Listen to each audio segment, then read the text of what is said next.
आज बहुत कीमती सी चीज आपको दे रहे हैं गुरु पूर्णिमा के अवसर पर। बहुत कीमती सी चीज दे रहे हैं। प्रैक्टिकल जरूर करना कि सियोर वाला महाराज झूठ तो नहीं बोल दिया। बहुत कीमती सी चीज है, पर हर जगह पर उसको प्रयोग मत करना। हर जगह पर उसका प्रयोग मत करना। उसका प्रयोग करना जब बहुत ज्यादा उलझन में हो, बहुत टेंशन में हो, बहुत तकलीफ में हो और तुमसे कोई भिड़ रहा है, तुम्हारे ऊपर आक्षेप कर रहा है, तुमको बहुत तकलीफ दे रहा है, और उस समय पर तुम अगर कुर्सी पर बैठे हो, सोफे पर बैठे हो, सिंहासन पर बैठे हो, तो अपने पुरुष अपने सीधे पांव का और महिला अपने उल्टे पांव का अंगूठा पृथ्वी पर टिकाकर अशोक सुंदरी का स्मरण कर ले। उतनी देर में आपका जो मन का टेंशन है, चिंता है, जो सामने उलझन आकर खड़ी है, 7 से 8 मिनट लगता है, धीरे धीरे धीरे धीरे हल होना प्रारंभ हो जाता है।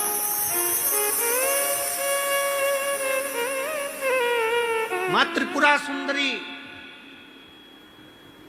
जब माता सुख सुंदरी के स्वरूप का दर्शन करी, मां त्रिपुरा सुंदरी जब मां सुख सुंदरी के स्वरूप का दर्शन करी, विद्या महाविद्या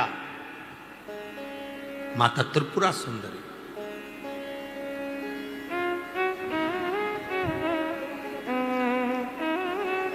स्वरूप का दर्शन करें, अशोक सुंदरी। और किस समय पर दर्शन करा? जब मां पार्वती की गोद में माता अशोक सुंदरी बैठी हुई थी।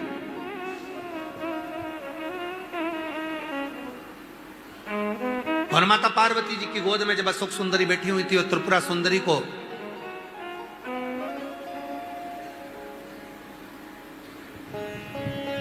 मां जगत जननी जगदम्बा अम्बा ने अब उस विद्या को स्मरण किया, और माता त्रिपुरा सुंदरी ने जब अशोक सुंदरी का दर्शन किया, देखा, देखकर क्या दूं मैं इस मातृ शक्ति की गोद में जो बैठी है उसको क्या दिया जाए? त्रिपुरा सुंदरी जी कहती हैं कि हे देवी अशोक सुंदरी, तुम मेरे त्रिपुरारी की पुत्री हो, और मैं त्रिपुरा सुंदरी मेरे त्रिपुरारी का स्मरण कर कर कहती हूं, संसार का कोई मनुष्य जब अपने पैर के अंगूठे को भूमि पर स्पर्श करेगा, उस समय पर पंजा एड़ी सब ऊपर होता है, अंगूठा केवल थोड़ा सा अंगूठा पांव का स्पर्श होता है। उस समय पेड़ी ऊंची, पंजा ऊपर, पांव का नीचे का जो भाग, खड़ा भाग नहीं, नीचे का भाग भूमि पर स्पर्श होता है। और उस समय पर जो अशोक सुंदरी तुम्हारे नाम का स्मरण करेगा और जो उस स्मरण में पाएगा, त्रिपुरा सुंदरी कहती है मैं स्वयं त्रिपुरा सुंदरी उसकी उलझनों को समाप्त कर कर उसके जीवन को खुशियों से भर। ये त्रिपुरा कह रही है, ये विद्या कह रही है, मां त्रिपुरा सुंदरी।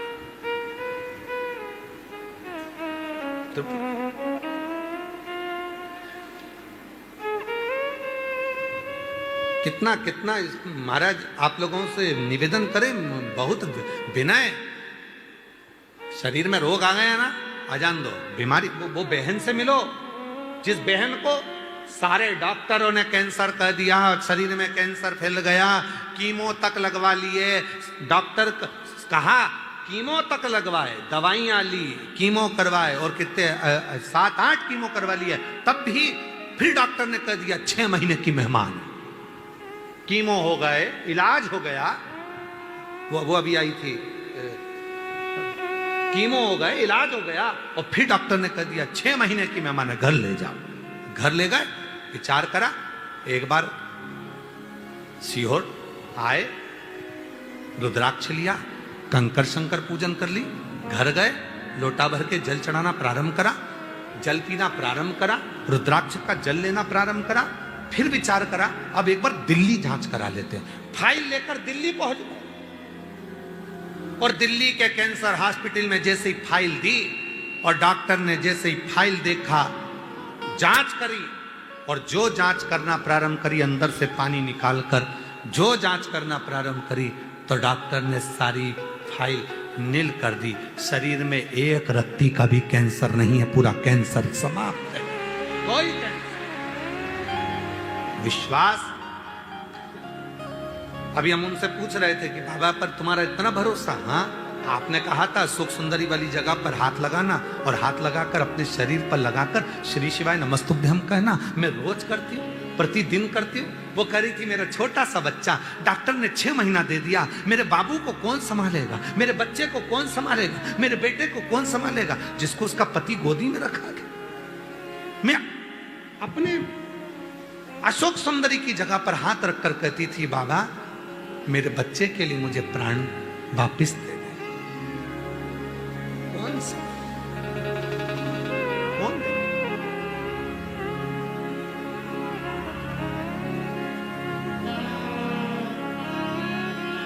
महाराज, वो तो आज का समय हो गया जो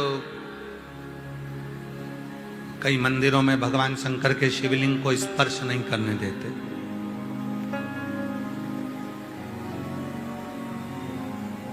कई मंदिरों में भगवान शंकर के शिवलिंग को स्पर्श नहीं करने देते। पर शिव पुराण की कथा कहती है जब स्त्री हो, पुरुष हो, बेटी हो, बेटा हो, स्वस्थ हो, बीमार हो, पशु हो, पक्षी हो, जानवर हो, चाहे जलचर हो, चाहे थलचर हो, चाहे वायुचर हो, जब किसी शिवलिंग का स्पर्श करते हैं और याद करते हैं, उसी समय से संकट कटना प्रारंभ हो जाता है। स्पर्श, मात्र स्पर्श। कई लोग कहते गुरुजी सावन महीने की शिवरात्रि आती है, आप कहते हो कि सावन, आपने आज की बात है, भोजनशाला में एक माता जी, भोजनशाला में सब माताएं सेवा करने आती है, कोई सब्जी कतरने आप मायके में आए हो ना तो सेवा करने आते हो, कोई सब्जी कतरता है, कोई पंडाल की झाड़ू लगाता है, कोई मंदिर की झाड़ू लगाता है, कोई पीछे भोजन परोसता है, कोई कुछ काम करता है, कोई बर्तन साफ कर देता है, कोई कुछ काम करता है, तो कुछ माताएं सेवा कर रही थी। आपने पिछले वर्ष कहा था कि सावन के महीने के सोमवार और सावन के महीने में पड़ने वाली शिवरात्रि का व्रत और शंकर के पार्थिव शिवलिंग का निर्माण जो करता है, पूरे साल जितने व्रत, जितने उपास, जितनी साधना, जितने नियम होते हैं, उन सबका पुण्य फल सावन के सोमवार का व्रत करने से और सावन के महीने की शिवरात्रि करने से, उसमें पार्थिव शिवलिंग का पूजन करने से प्राप्त हो जाता है।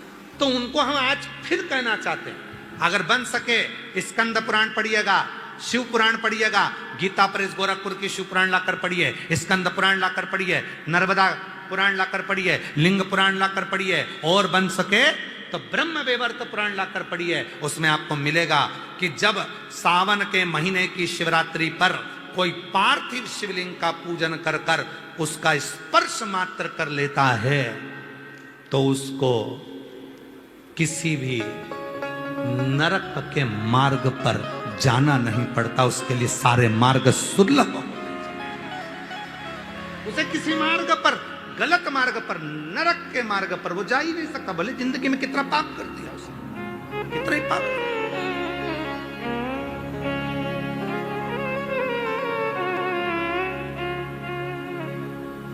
क्या लिखा है स्कंद पुराण में?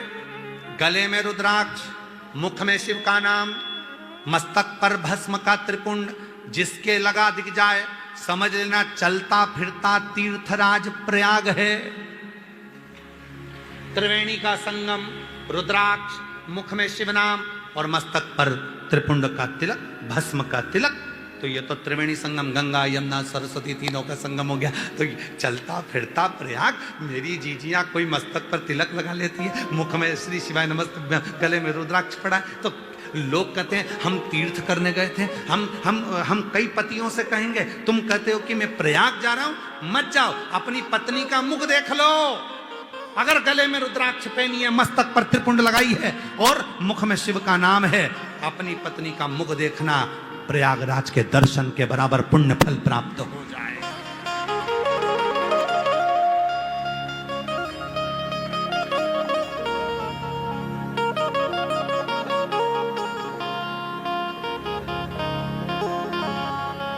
कई लोग कहते करवा चौथ के दिन पत्नी पति का चलनी में मुख देखती है।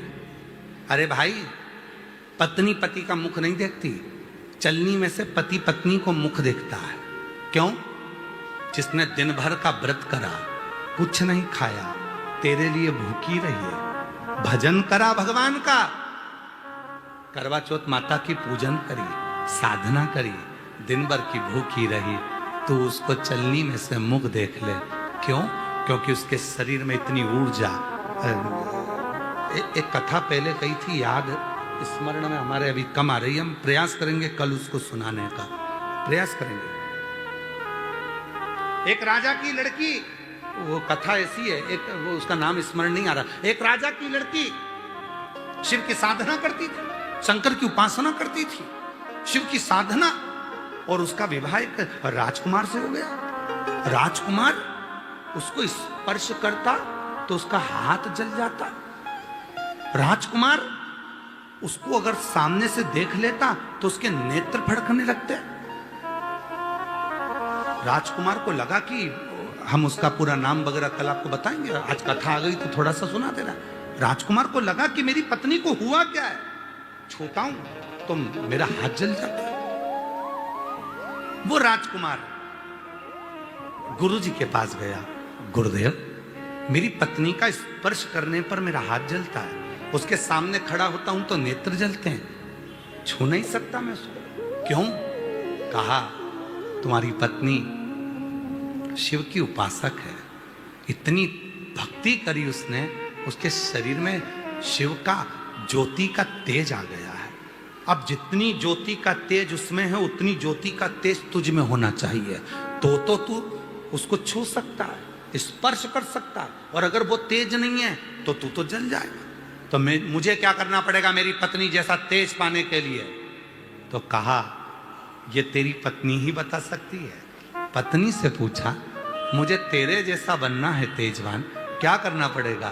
पत्नी ने कहा, मैंने जितना तप करा उतना तुम नहीं कर सकते, पर एक काम करो, किसी भी वृक्ष की पत्ती को तोड़कर जब तुम महादेव को चढ़ाओगे तुम्हें वो तेज मिलता चले जाएगा। पति हंसकर बोला, कैसी बेवकूफ हो गई है, पागल हो गई है, मूर्ख हो गई है, वृक्ष की पत्ती तोड़कर महादेव को चढ़ाने से क्या शरीर में तेज आ जाता है? तेरे बराबर का तप, तूने जितना तप करा है उतनी ऊर्जा मुझ में आ जाएगी, कर कर देखो। पति ने चढ़ाना प्रारंभ करा। 15 दिन के बाद पत्नी का स्पर्श किया तो हाथ नहीं चला, स्पर्श करने पर हाथ नहीं चला। पति ने अपनी पत्नी से कहा, तूने पूरी जिंदगी निकाल दी तप करने में, तब तेरे शरीर में तेज आया, मैंने 15 दिन में पत्ती चढ़ाई वृक्ष की और इतना तेज पा लिया। पत्नी ने कहा, शिव भोले भंडारी हैं, कोई उन्हें व्रत से पाता है तो कोई एक पत्ती से प्राप्त कर लेता है, उसको पाने की बस ललकता होना चाहिए। तुम्हारे को मुझे पाने की ललकता थी तो तुमने शिव की उपासना कर ली, शंकर की साधना कर ली, ललकता होना चाहिए। जिसके बल पर देवाधिदेव महादेव मिल सकते हैं।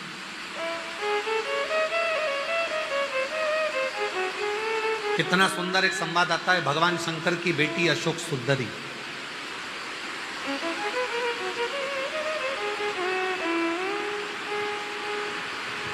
छह लड़कियों में 5 जया, विषहरा, शामली बारी, दौतली, देव और एक अशोक सुंदर। अशोक सुंदर भगवान देवाधिदेव महादेव की बेटी अशोक सुंदरी एक बार एक हुंड नाम का असुर अशोक सुंदरी माता की सुंदरता को देखकर उनकी ओर आसक्त हो,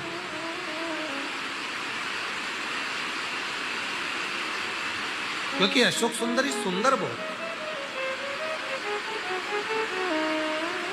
बहुत सुंदर।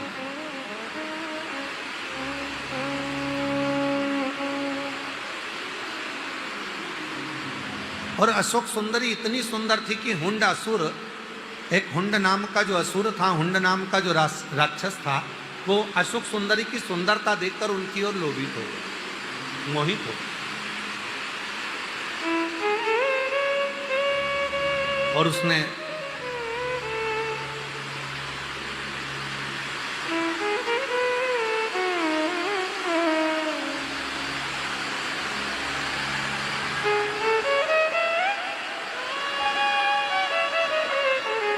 बारिश बहुत तेज है,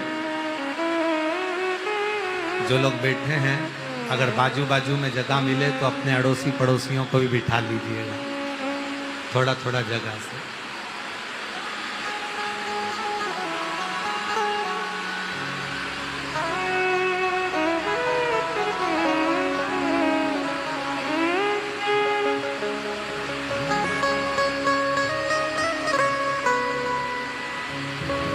अशोक सुंदरी को उनकी सुंदरता देखकर, उनकी सुंदरता का स्वरूप देखकर हुंड असुर उनकी ओर आसक्त हो।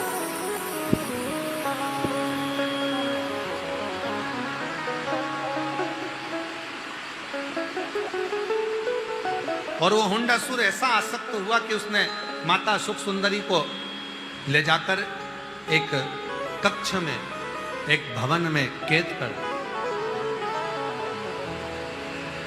अब माता अशोक सुंदरी को तो मालूम ही नहीं पड़ा, उसने माया का जाल बिछाया और माया का जाल बिछाकर, माया को बिछाकर उसने माता अशोक सुंदरी को ले जाकर एक कक्ष में, एक कमरे में बंद कर दिया। पर अशोक सुंदरी माता का, माता पार्वती जी की पुत्री का एक नियम था और बड़ा प्रबल नियम था। अपने हाथ की 3 उंगलियों को अशोक सुंदरी माता चरणों पर रखती थी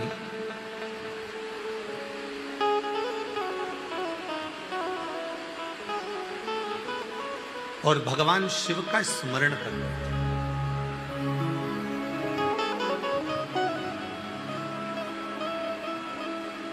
अपने हाथ की 3 उंगली अशोक सुंदरी माता भूमि पर रख देती और शिव का स्मरण करती, और स्मरण कर कर जो चाहती उसी क्षण अशोक सुंदरी के सामने वो प्रकट हो जाए।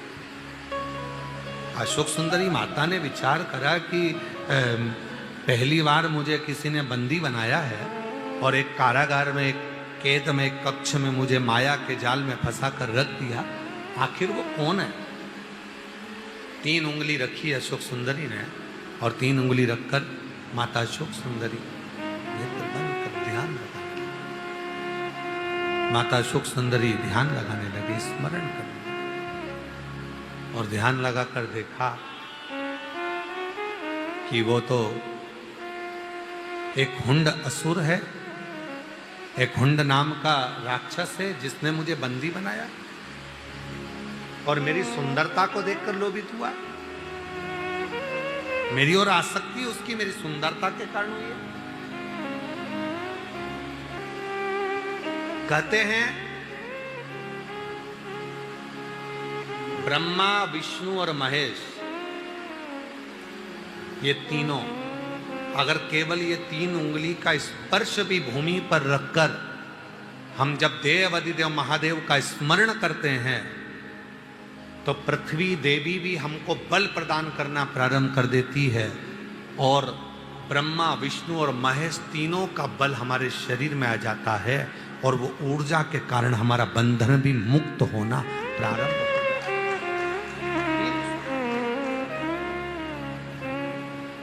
300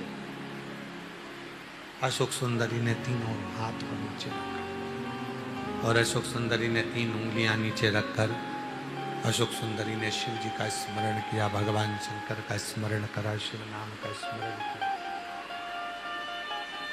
और जो शिव जी का स्मरण करा, इतनी देर में तो एक राजा नहुष निकल कर जा रहे थे और उन्होंने उस भवन को, कैद को तोड़ा और अशोक सुंदरी को बाहर निकाल दिया। अशोक सुंदरी ने पूछा कि मैंने तो अपने पिता को याद करा था, शिव को, तुम कौन हो? कहा मेरा नाम राजा नहुष है। मुझे आवाज आई आपके पुकारने की, ऐसा लगा पास में से कोई मुझे पुकार रहा है। अशोक सुंदरी ने कहा मैंने तो कोई शब्द कहा ही नहीं, मैंने तो आवाज लगाई नहीं, मैंने तो केवल अपने पिता को पुकारा था, मैंने तो देवादिदेव महादेव को पुकारा था। 3 उंगलियां पृथ्वी पर रखकर मैंने शंकर का स्मरण किया था।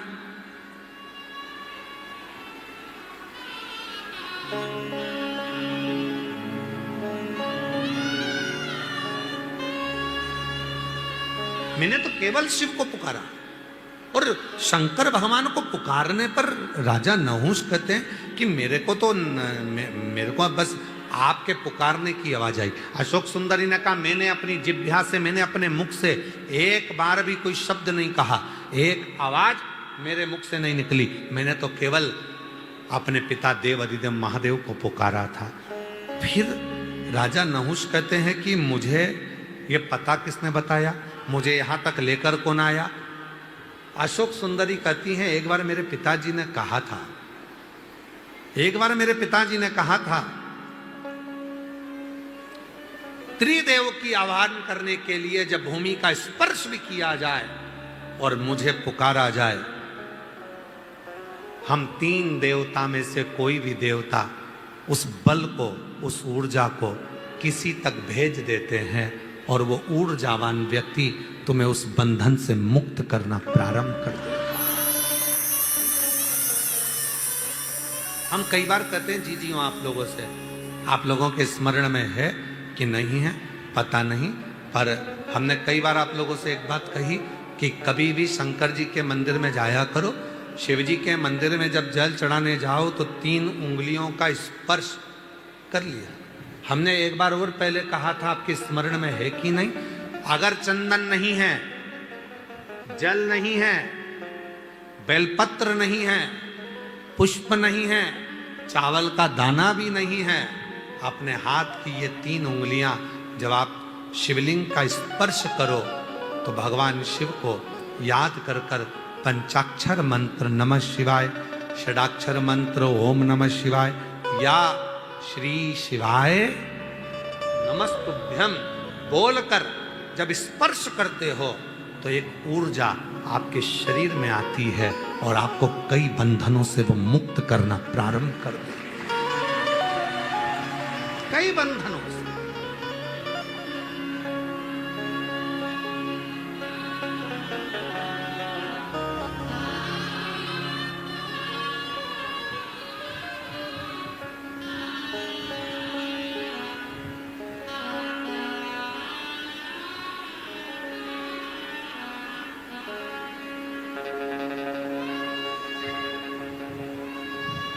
किसी भी मंदिर में जाओ तो कई माताएं ऐसी हैं जिनके शरीर में कोई पितृदेव, कोई कुलदेव, कोई देवी देवता किसी के शरीर में आ जाता है। कई मंदिरों में माताएं दर्शन करती है, कोई भाई दर्शन करता है, कोई बेटियां दर्शन करती हैं, उनके शरीर में आ जाता है। पर कुबेरेश्वर बाबा की पवित्र भूमि पर, कुबेरेश्वर बाबा के पवित्र परिक्रमा मार्ग को पूरा देखा जाए, 1 नंबर गेट से लेकर 6 नंबर गेट तक, 6 नंबर गेट से लेकर 7 नंबर गेट तक, कहीं पर भी पूरे प्रांगण के अंतर्गत आप कहीं पर भी अकेले दुकेले कैसे भी भ्रमण कर लीजिए, आपके शरीर में, आपके घर पर भले कुछ आता होगा पर इस प्रांगण के अंतर्गत आपके शरीर में कुछ नहीं आएगा। क्यों? क्योंकि शिव की इतनी ऊर्जा इस पूरे प्रांगण में रहती है कि आपके भीतर के सारे विकार, दोष, पाप, काम, आसक्ति सब बाहर।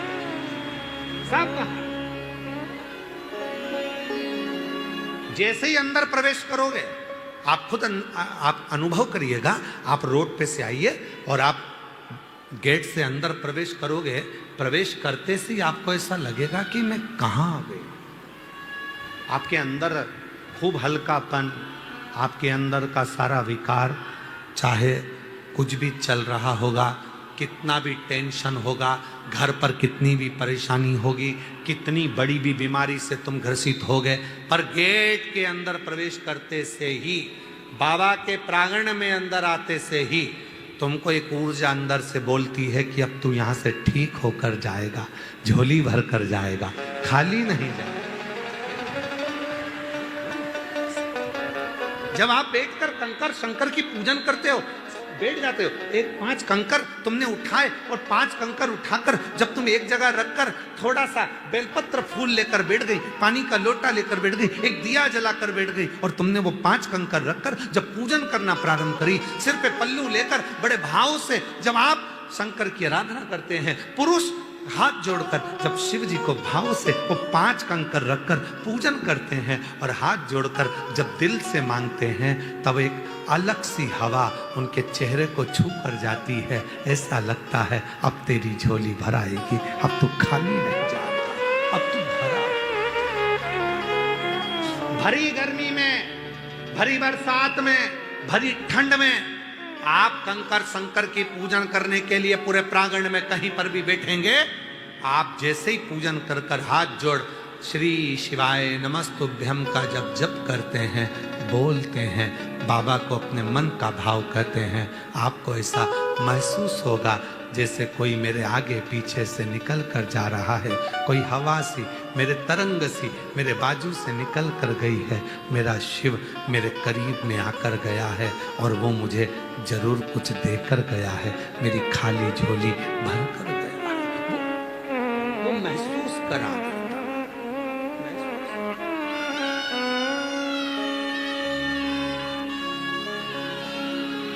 एक बहन ने लिखा कि मैं अभी कथा में आई थी और मुझे बाबा ने क्या दे दिया। उसने अपने पत्र में लिखा,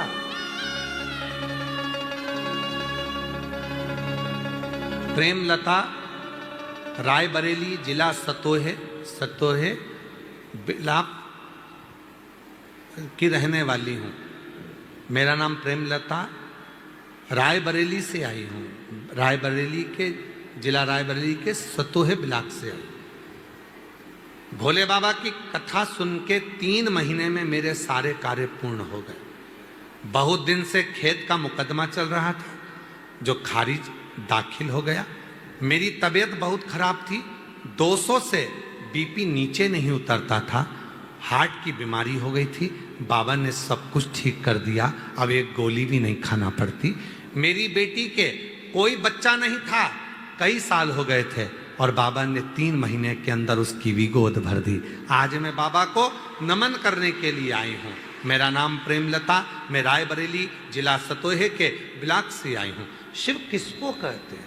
वो आता है, आप बैठे हो कथा श्रवण कर रहे हो, जहाँ तुम्हें जगह मिल रही है, पानी भी है, कीचड़ भी है, और गुरु पूर्णिमा महोत्सव तो पानी के समय पर, कीचड़ के समय पर, बारिश में ही होता है, आप सबको मालूम है। तो आप सब अपने साथ व्यवस्था कर कर भी लाए हो, पन्नी भी लाए हो, छाता भी लाए हो। आपको मालूम भी होना चाहिए कि भाई पानी तो आएगा, और कितनी भी व्यवस्था कर ली जाए, कितना बड़ा भी पंडाल बना लिया जाए, पर बाबा के भगत तो आएंगे। पर अपने को अपनी खुद की तो सुरक्षा, अपनी खुद की तो व्यवस्था करना पड़ेगी, स्वयं की व्यवस्था से चलना। आप एक उस पर आश्रित होकर, और ये तुम्हारे बाप का घर है, तुम्हारे पिता का घर है। मेरी जितनी जीजी आई हैं, जितनी बेटी आई हैं, तो अपने पापा के घर आए हो, अपने पिता के घर।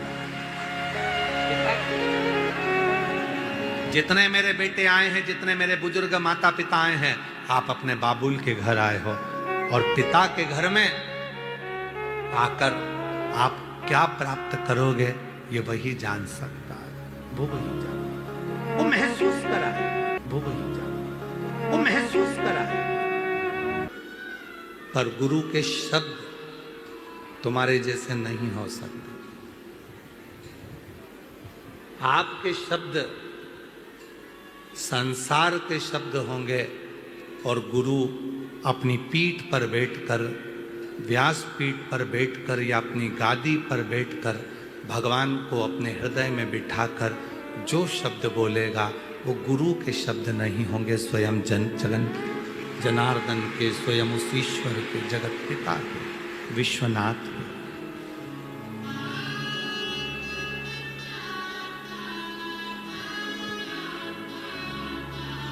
जब द्रौपदी का चीर खींचा जा रहा था, पांडवों के भी हाथ जोड़ लिए थे द्रौपदी ने, धृतराष्ट्र गांधारी के हाथ जोड़ लिए थे द्रौपदी ने, भीष्म पितामह के हाथ जोड़ लिए थे द्रौपदी ने। आखिरी में गुरु द्रोणाचार्य के पास में जाकर खड़ी होकर कहती है कि तुम मेरे गुरु हो।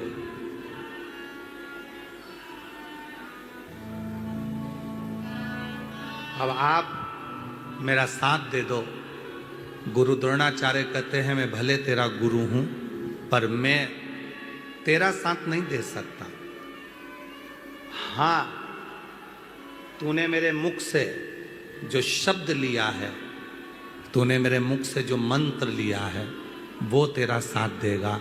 तो उसको पुकारना प्रारंभ करो, उसका स्मरण।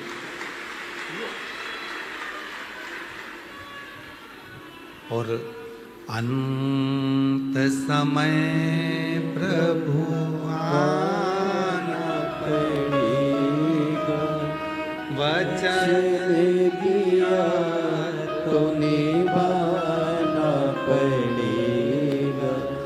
आए ना आए प्रभु कुटुंब कबीरा, अंत समय प्रभु आना पड़ेगा, वचन दिया तो निभाना पड़ेगा।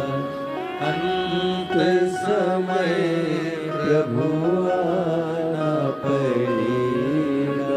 कोई आएगा नहीं आएगा, कोई खड़ा होगा नहीं खड़ा होगा, पर तुमने जिस गुरु के मुख से शब्द सुना, रहने दो, जिस गुरु के मुख से तुमने जो शब्द सुना, और वो शब्द पर, गुरु के वचन पर, गुरु की वाणी पर, गुरु के बताए मार्ग पर आपने पूरा भरोसा कर लिया, तो समझ लेना कि तुम अपनी मंजिल तक पहुंच गए और तुम्हें वो ईश्वर भरोसा।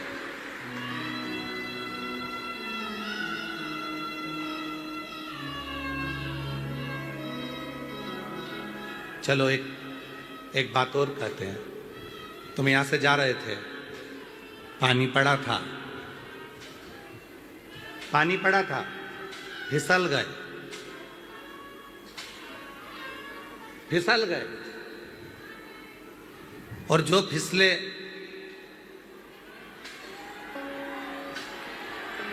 इधर की आवाज की व्यवस्था करो ना भाई जाके। तो मां फिर क्यों चिल्ला रहे हैं लोग?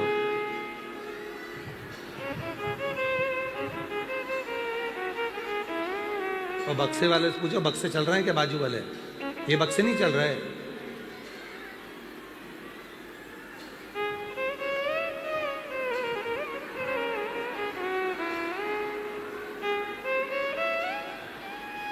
इन बक्सों का मुंह उतर कर दो थोड़ा।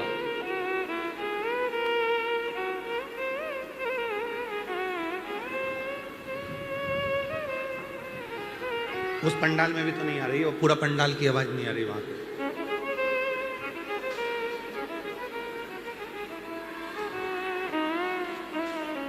शंभु शरणे घड़ी रे घड़ी, दुख काटो, दया करीने दर्शन हो। शंभु शरणे पड़ी मांगो घड़ी रे घड़ी, दुख काटो, दया करीने दर्शन आपो। आप गुरु पर भरोसा करो ना करो, पर गुरु की जो वाणी है, गुरु के जो शब्द हैं, गुरु के जो वचन हैं, उस पर जब भरोसा कर लेते हैं तो निश्चित है कि हमारी मंजिल हमारे करीब में होती है।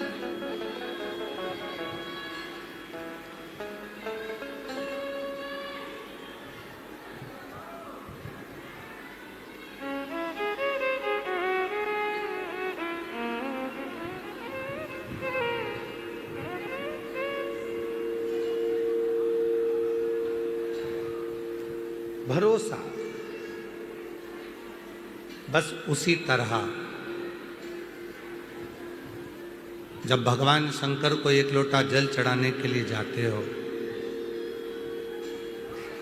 शिव जी को एक लोटा जल चढ़ाने के लिए जाते हो, तो कितना भरोसा तुम्हारा है, कितना विश्वास तुम्हारा है,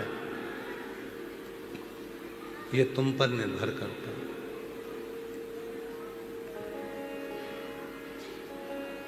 ये तुम पर निर्भर करता है।